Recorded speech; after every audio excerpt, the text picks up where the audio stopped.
ውስጥ አስክሬኑን ያለበት እናሳያቸዋለን። ተላጃ ውስጥ አለ። ካልሆነ ግን እዚህ በመንግስት እንዲቀበሩ ንገረኝ። የኔ ወንድም ነው ስላልኩት ማለት ነው። የወንድምህን ፎቶ ላክልኝ ሲለኝ የወንድሜ ፎቶ ነው ብዬ ልኬለት ያንተ ቤተሰብ እዚህ የሚኖር ሰው ካለ እንቀብረዋለን የሚል ሰው ካለ ስልኬን ስጣቸውና ላሳያቸው። አስክሬኑ መጥተው መቅበር ይችላሉ፣ መውሰድ ይችላሉ። ተላጃ ላይ ነው። ካልሆነ ግን እዚህ መንግስት እንዲቀበር እናደርጋለን ንገረኝ አለኝ።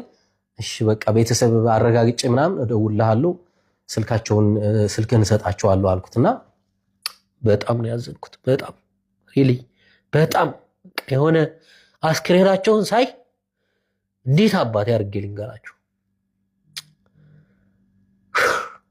አይ ወላድ ይሄ ሁሉ ወጣት እንግዲህ ከአንድ ማህበረሰብ የወጣ ወጣት ነው። ከራያ ውስጥ የወጣ ወጣት ነው። ከአንድ ቀዬ የወጣ ወጣት ነው።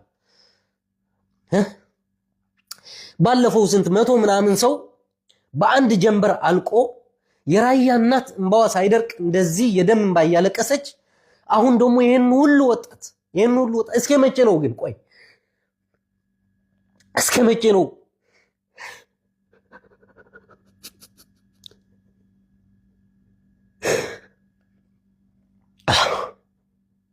ወጣታችን አለቀ። እግዚአብሔር ወጣቱ አለቀ።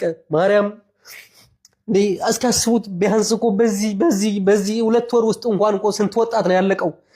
አስቡት እስኪ። ባለፈው 181 ሰው፣ አሁን ደግሞ 180 ምናምን ሰው በአንዲት ወር ውስጥ ይሄ ሁሉ ህዝብ እኮ ከራያ ውስጥ እኮ ነው ይወጣ ያለው። የሚገርማችሁ ይሄ ሁሉ ወጣት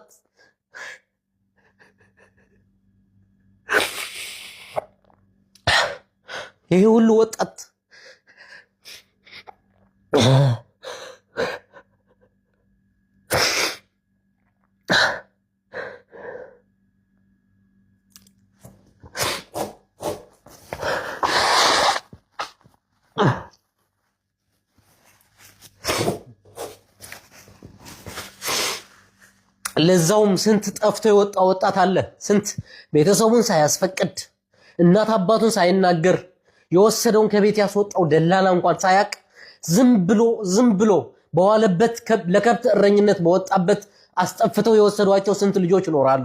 ከትምህርት ገበታቸውን አፈናቅለው የወሰዷቸው ስንት ወጣቶች፣ ስንት ህፃናት አሉ። እነዚህ ወጣቶች እኮ ቢያንስ ወላጆቻቸው እኮ መቼ እንደተሳፈሩ፣ መቼ እንደሞቱ፣ መቼ ጀልባ ላይ እንደወጡ እንኳን እኮ ምንም የሚያውቁት ታሪክ እኮ የላቸውም። እስከ መቼ ነው እናቶቻችን እንደዚህ ውስጣቸው ቆስል ብሎ በዛ የሚደርስባቸውን ነገር እንዳይችሉ በዚህ ደግሞ ልጆቻቸው እንደዚህ እየወጡ የ13 የ14 የ15 እድሜ ልጆችን መቼ ነው የሞት የሚያበቃው? መቼ ነው እናቶቻችን እንደዚህ አይነት መቼ ነው ደም ማልቀስ የሚያቆሙት? ህገወጥ ጉዞ እባካችሁ አይ ነው ተመችቷችሁ አይደለም የምትሰደዱት እናውቃለን። ግን ፕሊስ ቢያንስ በአንድ ወር ውስጥ ባለፈው 181 ሰው አሁን 180 ሰው እንደዚህ ወጥቶ ሲቀር የአሳራት ሆኖ ሲቀር እንዴት እያስተላችሁ ነው እናንተ ይሄንን እያያችሁ የምትሰደዱት? እባካችሁ ስለወላድ ስትሉ እባካችሁ ኧረ በስለ እግዚአብሔር ስትሉ እንዴ ቢያንስ ለወላጆቻችሁ ዘኑ እንጂ የምር እናቶቻችሁ አባቶቻችሁ ይሄንን ነገር አይተው እኮ እድሜ ልካቸው እኮ የደም እንባ ሲያለቅሱ እኮ ነው የሚኖሩት። ለምንድን ነው ስንናገር ማትሰሙን? ቢያንስ እኛ እኮ ለእናንተ ብለን እኮ ነው እንደዚህ ስንጮህ የምንውለው የምንናገረው እኮ ክፉ አይን እያየን ስለሆነ እኮ ነው። እንደዚህ አይነት የሚዘገንኑ አስክሬኖች እየተላኩልን ስለሆነ እኮ ነው። ሁሉም የሚላክልን ነገር ወደ ሚዲያ አናወጣውም። አይተነው ቅስማችን ስብር ብሎ ዝም የምንለው እኮ ስንት ነገር እኮ አለ። ኧረ ስለ እግዚአብሔር ኧረ እንዳው ስለ ወላድ ስትሉ ባካችሁ እስኪያስቡት 300 ምናምን ሰው ባለፈው 100 ምናምን ሰው አሁን ደግሞ 180 ሰው ባለፈው 181 አሁን 180 300 ምናምን 60 ምናምን ሰው በአንድ ወር ውስጥ ከራያ ማህበረሰብ ማለቅ ማለት ይሄን ሁሉ ወጣት እስኪያስቡት። በሌላው በኩል ደግሞ ከሌላው የኢትዮጵያ ክፍል ደግሞ ልክ በዛው ልክ እየወጣ እንደዚህ ሲያልቅ በሳዑዲ ድንበር እንደ ቅጠል ይረግፋል። በዚህ በባህር ላይ የአሳራት ሆኖ ይቀራል።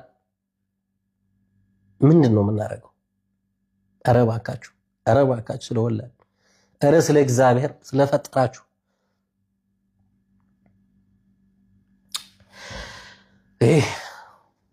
መቼም ልጆች እያስጠፋችሁ የምትወስዱ ደላሎች በተለይ ማለት ነው። መቼም የዚህ ሁሉ እናት መርገም እኔ እመኑኝ ልትበሉት ነው፣ ሊዋጥላችሁ ነው ገንዘብ።